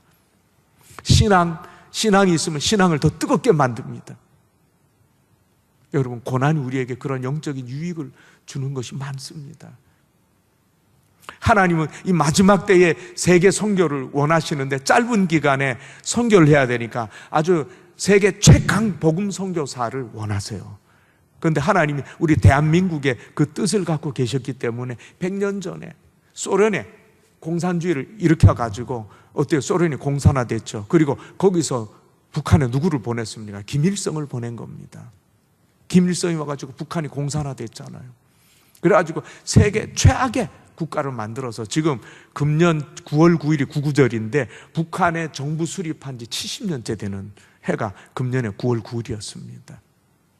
의미가 있는 것이죠. 왜냐하면 다니엘서에 보면 70년 만에 이스라엘이 바벨론에서 예루살렘으로 돌아오잖아요. 그래서 이제 북한이 자유함을 얻을 때가 되었다는 것입니다. 그래도 다니엘이 기도했던 것처럼 이제 우리가 말씀에 이런 게 있으니까 이제 우리도 북한 동포들의 눈에 흐르는 피눈물 이제 그만 닦아줘야 됩니다. 여러분 우리 백성이잖아요. 여기도 지금 탈북민 한 분 와 계시긴 한데 여러분 가족들이 북한에 다 있어요. 그분들이요. 우리는 1000만 이상 가족이에요. 우리 잊어버리면 안 돼요.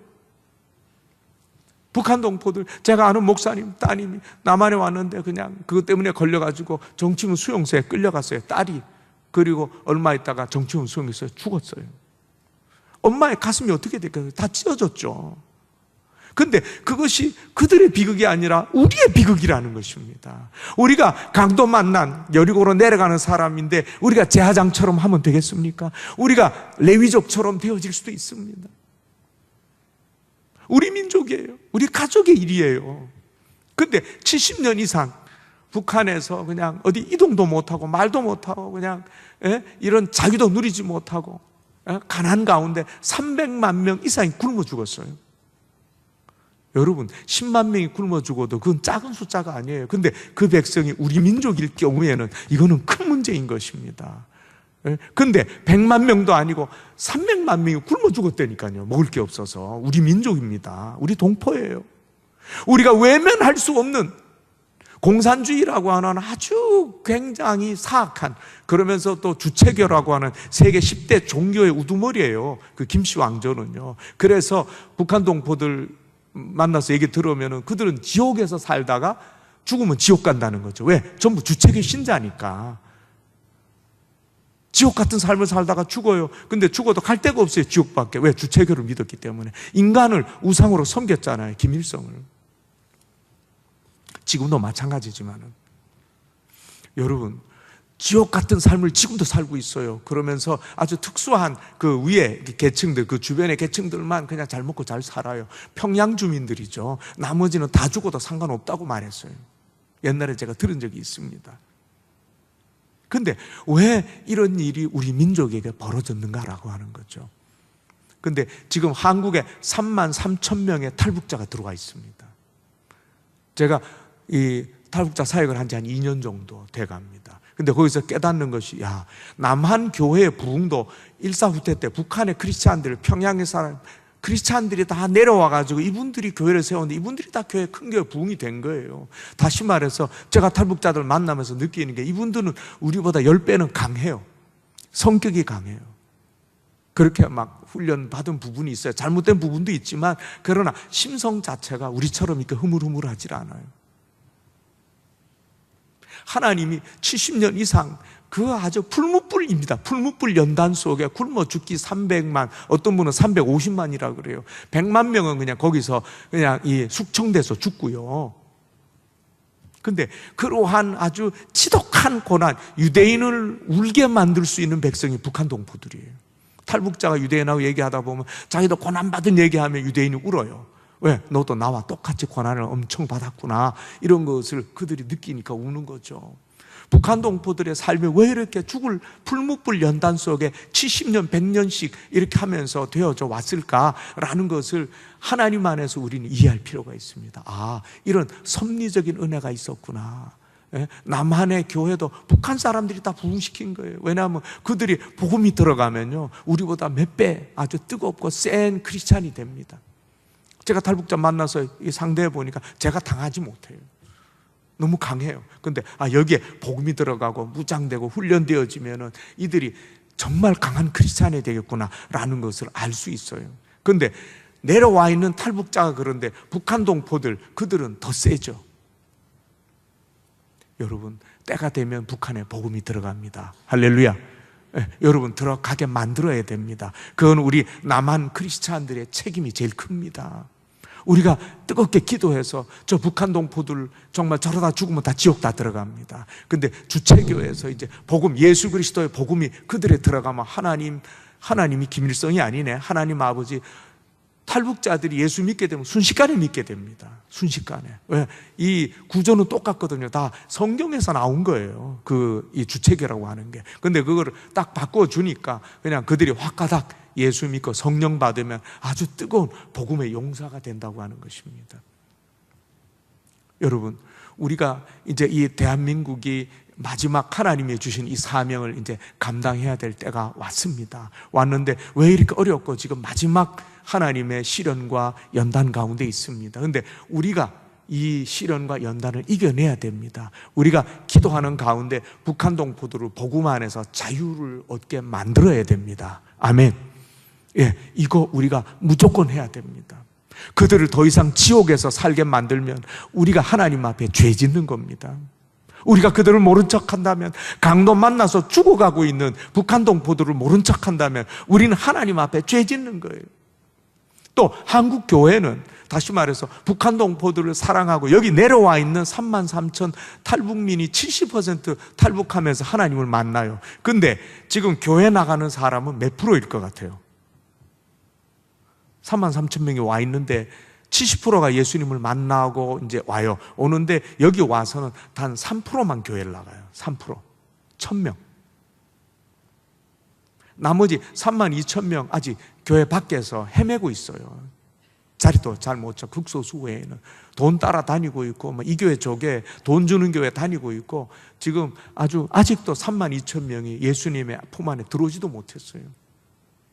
왜냐하면 너무 우리하고 달라요. 많은 교회가 그들을 도우려고 했지만은, 그러나 우리가 그들을 감당하려면 진짜 예수 사랑이 필요해요. 예수 사랑이 있어서 오른뺨 때리면 여기도 때려보시오. 겉옷 달라고 하면 속옷도 주고, 이런 사랑이 있으면은 여러분, 그들을 우리가 품고 바꿀 수 있어요. 우리는 탈북자들을 바꿔가지고 예수 믿고 훈련해서 나중에 통일되면 우리가, 그거는 꿈도 꾸지 마세요. 북한 동포들 우리가 함부로 할 수 있는 사람이 아니에요. 탈북자도 잘 못하는데 북한 동포들 어떻게 해요? 그래서 이들을 앞세워야 됩니다. 통일되더라도 이들이 가서 그들을 전도하고 훈련하고 우리는 그것을 또 도와야 됩니다. 여러분, 이것은 운명적인 것입니다. 하나님이 마지막 때에 그렇게 해서 여러분, 우리가 탈북자들 사역하면서 우리가 깨져야 됩니다. 여러분, 내가 정말 형편없는 크리스찬이었구나, 형편없는 사랑, 이런 기도 가지고 이런 것 가지고 탈북자들 도우려고 했다가 펑펑 다 자빠진 거예요. 할 수가 없어요. 북한 동포들 통일되면 어떻게 해야지? 할 수 없는 겁니다. 그것은 지금의 이 사랑 가지고 할 수 없는 거예요. 지금의 이 기도 가지고 할 수 없는 거예요. 지금의 이 성령 충만한 능력과 복음의 권능 가지고 할 수 없는 거예요. 그러나 우리는 운명적으로 북한 동포들 우리가 감당해야 돼요. 바꾸어줘야 돼요. 변화시켜야 돼요. 그렇게 해서 왜 그러냐? 하나님이 그들을 성령 받게 해가지고 세계 최강 복음 선교 사역자로 만들려고 하는 겁니다. 그렇게 해서 마지막 세계 선교, 북한 동포들 우리 전 세계 파송해야 됩니다. 우리도 가죠. 우리도 돕고 그렇게 하면서 탈북자들 전도하고 훈련해서 그 일을 하게 하고 또 딴 것까지 파송하고 하는데, 우리가 할 수 없는 일을 그들이 열방에 가면 해냅니다. 너무 강한 사람, 이미 죽음을 여러 번 경험한 사람들이에요. 그들은 무서울 게 없어요. 우리하고 달라요. 우리처럼 배부르고 등 따스게 하다가 우리는 타락했잖아요. 한국 교회는 지금 너무 타락했어요. 옛날에 1200만이라는데 지금 600만이라고 그러면 600만. 반을 세상에 잃어버리고도, 이건 문둥병자도 보통 문둥병자가 아니죠. 문둥병 손가락에 끊어서도 모르잖아요. 오늘 우리가 문둥병을 앓고 있어요. 600만을 세상에 잃어버리고 주일학교가 없는 교회가 50%가 넘었다고 하잖아요. 아이들하고 청소년을 세상에 다 잃어버리고도 찾아올 능력도 없어요. 계속 숫자가 줄고 있어요. 우리 통합직이잖아요. 부끄러운 얘기. 제가 한 6년, 7년 전에 총회 보고를 들었는데 한 명도 증가가 없어요. 통합직 교회가 얼마나 많은데 전도한 사람하고 나간 사람하고 숫자가 똑같은 거예요. 그래서 전체 숫자 제로예요. 그런데 작년 총회 때 소식 들은 거는 3년 동안에 통합직이 21만 명이 줄었어요. 1년에 7만 명이 줄었다는 거죠. 통합직 교단이, 교회가 아니라 교단이. 여러분, 이건 정상적인 교회가 아니에요. 이건 병든교회예요. 전도할 줄도 모르고 그냥 전도가 아니라 잃어버리는 거죠. 이렇게. 예. 그리고 그들을 이 세상을 변화시키고 전도하고 상처 치유하고 구할 수 있는 영성적 능력 없습니다. 이미 상실했어요. 안 그러면 교단 자체가 그렇게 줄겠어요? 문 닫는 교회가 더 많다고 하잖아요, 지금요. 여러분, 그것이 남의 일이 아니라 오늘 우리의 일입니다. 그게 나의 일이 돼야 됩니다. 예? 교회는 주님의 한 몸이잖아요. 여러분, 정신 차려야 됩니다. 예?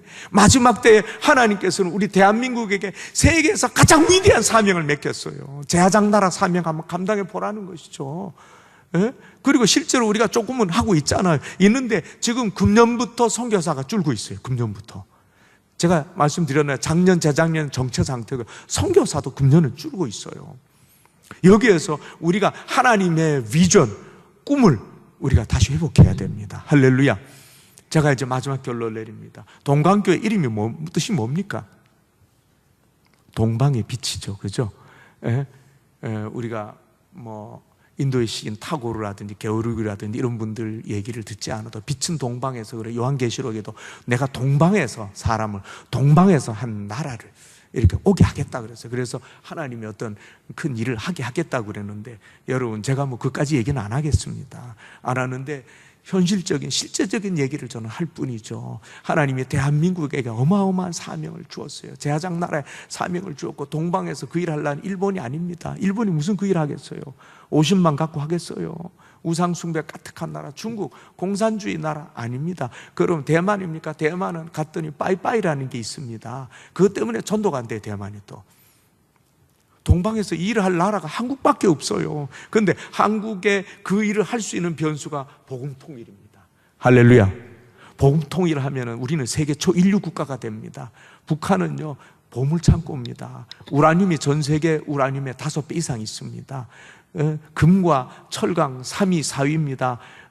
그렇게 하고 더 중요한 것은 미래의 이 금속이 히토리라고 하는 게 있죠. 히토류, 질 좋은 히토리는 세계에서 제일 많습니다. 북한이. 그런데 석유 매장량 세계 지금은 4위입니다. 세계 4위. 석유 매장량이. 북한은 곳곳이 다 석유, 땅 밑에 석유가 있습니다.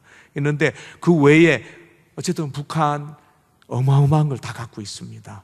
그런데 복음 통일이 되면 한국은 세계 초인류 국가가 됩니다. 전 세계 어느 나라도 대한민국을 무시할 수 없는 아주 엄청난 나라가 됩니다. 여러분, 이건 사실입니다. 그래서 강대국들이 우리가 통일되는 걸 두려워하죠.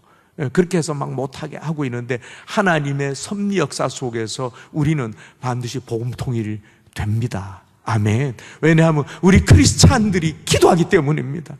바알에게 무릎 꿇지 한 7,000명이 남아있다라고 하는데, 여러분, 우리가 그 7,000명이 되어야 됩니다. 아멘. 그런데 동광교회, 제가 동광교회에 왔을까 생각했습니다. 이름을 보니까 알겠더라고요. 동방의 빛입니다. 여러분, 이 동광교회는 어느 정도 숫자가 있잖아요. 작은 교회가 아닙니다. 동광교회는요. 근데 제가 두 가지, 이제 한 가지 제안인데 두 가지 제안을 하는 것입니다. 그렇게 해서 이 동광교회에서부터 이 불 붙이는 일을 시작을 하면 되겠구나. 할렐루야. 여러분, 왜 다른 교회, 어느 교회에서든지 해야 됩니다. 이 남한의 교회, 다시 1907년 평양 대부흥을 능가하는 뜨거운 회개와 대부흥, 왜냐하면 그들은 부흥하고 얼마 안 있어 신사참배 해버렸어요. 그래서 그 대가로 하나님이 6.25 전쟁 때려버렸잖아요. 300만이 죽어버렸습니다. 그런데 우리 그러지 말고 진짜 부흥, 뜨거운 부흥, 초대교회를 능가하는 인류 역사의 가장 위대한 부흥, 여러분 그것이 이 민족에 일어나야 되는데 다른 교회가 아니라 동방교회, 동방의 빛된 교회, 이 교회에서부터 일어나도록 만드십시다. 할렐루야. 예, 여러분 왜 우리 교회에서 하면 안 됩니까? 동방교회에서 그거 하면 안 됩니까? 예? 안 돼요? 예, 여러분은 하면 안 됩니까? 해도 되죠? 예, 아멘. 예, 제가 이 메시지를 전하러 사실 온 것입니다. 저는 이것을 위해서 수십 년 기도해 왔습니다. 어차피 누군가는 해야 되고 누군가를 통해서 한국교회는 부흥이 일어날 것입니다. 그건 사실입니다. 그래서 그 여세를 몰고 가서 북한의 이 복음 통일 하나님이 이루게 하십니다. 그렇게 해서 그들을 깨우고 복음으로 무장해서 세계 최강, 왜냐하면 세계 최악의 훈련과 풀무불 연단을 받았기 때문에 그게 가능한 겁니다. 훈련받지 않고 고통의 연단 받지 아니하면 강하게 될 수 없습니다. 그건 복음도 마찬가지입니다. 성경의 위대한 인물들은 전부 오랜 세월 훈련받았잖아요. 다윗도 그렇고 훈련 안 받고 하나님의 일꾼 된 사람이 없어요. 또 그렇게 될 수도 없어요. 여러분 오늘 이제 우리 가운데 하나님께서 그 일을 이루고 계시는데 여러분 동강교회가 꿈을 꿉시다. 할렐루야. 제가 말씀드렸던 것이 그냥 된 것은 아니고 우연한 것도 아니고 하나님의 섭리적인 뜻 가운데 오늘 이 시간이 있는 것입니다. 그런데 동광교회가 그 꿈을 붙들면 됩니다. 천국은 침노하는 자의 것입니다. 여러분 동광교회가 그 꿈을 붙드세요. 할렐루야. 예, 그렇게 하면서 이 한국교회 회복에 더 위대한 평양대부흥보다 더 위대한 마지막 세계 선교를 위한 마지막 대부흥이 이 동광교회에서부터 시작되도록 하자. 그래서 제가 제안을 드리는 겁니다. 이 불을 붙이려면은 여러분 기도해야 됩니다. 기도의 불이 먼저 붙어야 됩니다. 그러면 누가 역사합니까? 성령께서 역사하십니다. 그러면 그 다음에는 뭐든지 할 수 있습니다. 오직 성령이 임하시면 권능받고 그 다음에 땅끝까지 내 증인 되게 하겠다고 했는데 오직이라고 그랬는데 기도하면 사도행전 4장처럼 기도에 전념하니까 성령께서 초대교회에 임하신 줄 믿습니다. 이제 우리 초대교회처럼 돌아갑시다. 이제 과거는 잊어버리고요. 지금부터. 그래서 제가 제안하는 게 우선은 겸손하게 1층에 제가 와서 기도하는 비전홀 너무 좋잖아요. 그죠? 비전홀 숫자가 한 400석 됩니다. 제가 꽉 채워보니까 400석 앉겠어요. 그래서 비전홀에 이제 일주일에 한 번 목적은 두가 하나는 북한 선교. 북한 선교는요, 제가 해보니까 성령의 강권적인 막 역사와 특별한 사랑이 아니면 해낼 수가 없어요. 그래서 먼저 북한 선교를 위해서 기도해야 됩니다. 그래서 할 만한 성령의 은혜와 능력과 은사와 사랑이 우리 가슴에 팡 하고 불 붙을 때 그때 뭐든지 할 수 있어요. 이것도 할 수 있습니다. 그리고 두 번째 기도는요, 동강교회 지금 여기 이러고 있으면 안 됩니다. 제가 볼 때 동강교회는 지금 어때요? 정체 상태입니다. 정체 상태. 동강교회 뜨거운 부흥이 일어나야 됩니다. 그게 정상적인 교회의 모습이 돼야 되고 통합측 교단 완전 침체에 들어가고 있는데 그거 여러분이 막고서 통합측 교단의 부흥에 불을 붙이는 역할 그리고 그것을 위해서 이 부천 전체를 복음화해야 됩니다. 말로만 소용없습니다. 그래서 어떻게? 기도해서 400명 비전홀에 꽉 채웁시다. 여기 이 교회가 수천 명이 되잖아요. 비전을 하나 못 채우면은 그거 아무것도 아니죠. 기도하겠다는데, 기도의 목적이 꿈꾸겠다는데, 그 꿈이 마지막 시대 이 민족에 주는 꿈을 동방교회가, 동방의 빛된 교회가 이루겠다고 하는데, 여러분 누가 막습니까? 우리가 해냅시다. 그러면서 그 꿈이 이루어질 때까지 기도하는 거예요. 언제까지? 능력이 와서 그 꿈이 이루어져야 뭐가 되는 거 아닙니까? 그죠? 언제까지? 이루어질 때까지 하는 거예요. 저는 여기다 모든 걸 걸었습니다. 그렇게 해서 동방교회에 그러한 성령의 불, 기도의 불이 붙고 성령의 불이 붙고 그러면 전도의 불 자동 붙습니다. 그러면 하지 말라 그래도 여러분이 나가서 어떻게 하게 돼요? 부천의 영혼들 다 죽어가고 있고 교회는 다 침체돼 있습니다. 다 여러분 전도해야 됩니다. 가까운 데서부터 전도해야죠. 그런데 이거는 말려도 하게 됩니다. 할렐루야. 예, 하지 말라 그래도 여러분이 나가서 하게 될 겁니다. 그러면서 부천 복음화 이루고 전도한 사람 옆에 교회들이 가까운 교회 다 가라 그러고 이제 교회가 같이 부흥돼야 됩니다. 같이 하나 되고 같이 개교의 주의를 넘어서야 됩니다.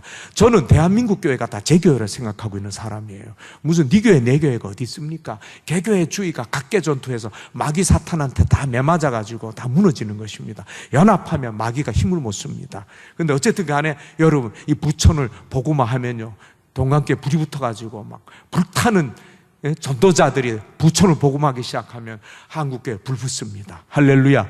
쟤들 왜 그래? 와가지고 전도시에서 와서 이 배우고 구경하려고 올 겁니다. 그러면 그때 그 은혜를 나누어 주면 됩니다. 여러분, 우리 안에 붙은 이 불을 나누어 주면 됩니다. 그렇게 해서 400명이 비전홀에 모여서 뭐하냐? 북한 선교 위해서 기도하고 한국교회 부흥을 위해서 기도하고, 그래서 그 신뢰는 부천을 보고만 해버리는 것입니다. 그러면서 부천의 영혼들이 한 70%는 지옥 가도 됩니까? 30%는 지금 예수 믿는다고 치고 많이 잡아서 70% 예수 안 믿는데 다 지옥 가도 됩니까? 우리는 부천에 살고 있잖아요. 부천 지역은요, 영혼들은 부천에 있는 교회한테 하나님이 맡긴 거예요. 너희들이 전도하라고. 그래서 우리가 부천에 있는 거예요. 그래서 제가 부천시 얘기를 하는 겁니다. 여러분, 하나님이 우리에게 주신 사명 감당합시다. 할렐루야. 이제 우리 한번 남은 생에, 그죠? 남은 생에 얼마나 될지 모르지만 길진 않습니다. 남은 생에 하나님이 주신 우리에게 주신 영광의 비전 한번 이루어냅시다. 할렐루야. 동방교회, 동방의 빛이 해냅시다. 할렐루야. 할 수 있습니다. 주님이 우리에게 오시면 뭐든지 할 수 있습니다. 할 수 있거니 무슨 말이냐? 믿는 자에게 능치 못할 일이 없느니라 그랬습니다. 그 말씀 말만 하지 말고 한번 우리 남은 생에 성취해 봅시다. 우와, 이루어지네. 근데 그것은 기도함으로 시작됩니다. 할렐루야.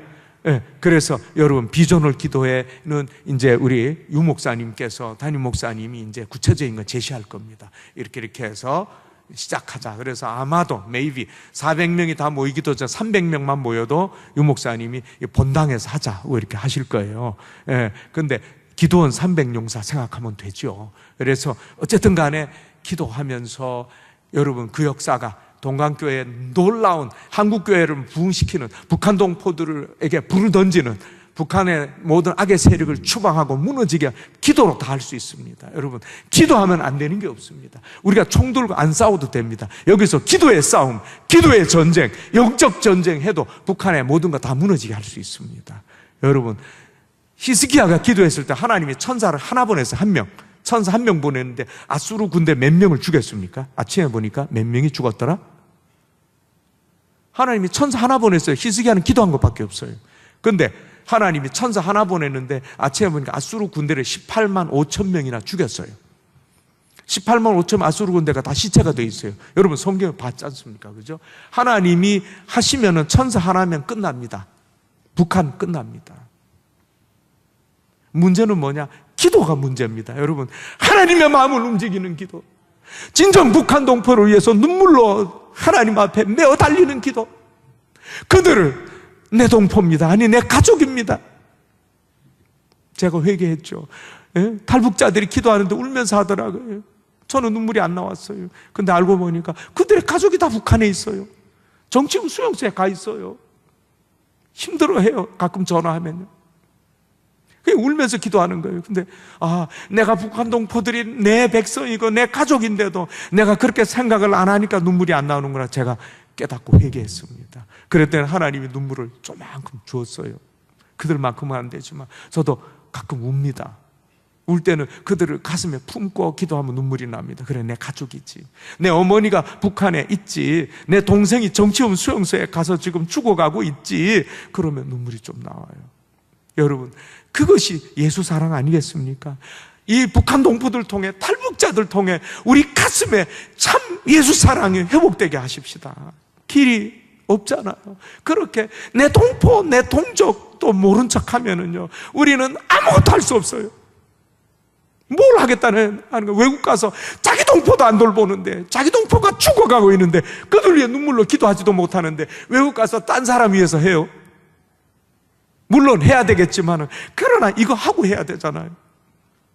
여러분, 그 하다 보면 우리에게 사랑의 불이 붙습니다. 기도에 불이 붙습니다. 그리고 성령의 불이 붙습니다. 전도에 불이 붙습니다. 그러면 그 불 가지고 동강교회 자체가 부흥됩니다. 할렐루야. 여러분, 동관교회 여기 머물러 있게 하지 마세요. 이렇게 그냥 정체 상태에 있게 하지 마세요. 예? 여러분, 막 기도와 사랑과 전도의 불이 팍 붙어가지고, 예? 유목사님이 전도 그만해요 라고 해도, 부천 영혼들 다 죽어가는데 그러면서 나가서 막 복음 전하는, 여러분, 그렇게 됩니다. 저도 은혜 받고 보니까 그렇게 되더라고요. 근데 여러분, 그 놀라운 역사가 부천 동방의 빛교회에서 여러분 터져 일어나게 하십시다. 할렐루야. 예, 유목사님이 이제 비전 구체 제시할 적에 여러분 그냥 꽉 거기 채워서 기도로 시작하면 우리는 반은 승리한 겁니다. 기도하면 다 되기 때문입니다. 나중에 불 떨어질 거 아니에요. 나중에 막 능력이 올 거 아니에요. 나중에 사랑, 성령께서 우리에게 사랑을 부어줘야 사랑하는 거예요. 안 그러면 옆에 있는 사람, 내 가족도 사랑 못해요. 이웃을 내 몸처럼 택도 없는 얘기예요. 여러분, 이제 시작하자고요. 기도하면 그 영광의 역사, 주님이 말씀 속에 우리한테 명령한 그 놀라운 역사, 그리고 마지막 때에 우리 대한민국에 주신 가장 위대한 영광의 비전, 꿈, 우리가 잃어버렸던 꿈, 하나님이 주었지만 우리가 생각하지 못했던 꿈, 그 꿈을 회복하면 우리 민족도 살고 교회 살고 북한 동포 살고 열방도 다 살아나는 줄 믿습니다. 해외 나가보세요. 정말 선교가 어려워요. 근데 가장 그래도 뜨겁게 선교하는 민족이 대한민국 백성이에요. 우리 선교사들 그렇게 목숨 걸고 나가고 있어요. 근데 그냥 지금은 어려워요. 지금은 막 침체되고 있는데 안 됩니다. 하나님의 주신 영광의 비전을 이루려면 우리 동광교회 하나님 앞에 이제 그 비전 우리가 먼저 이루겠습니다. 결단하고 여기 있는 백성들부터, 우리들부터 시작하면 동광교회 백성들 한두 사람 끌어내면 됩니다. 할렐루야. 예, 여러분, 우리 한번 기도하십시다.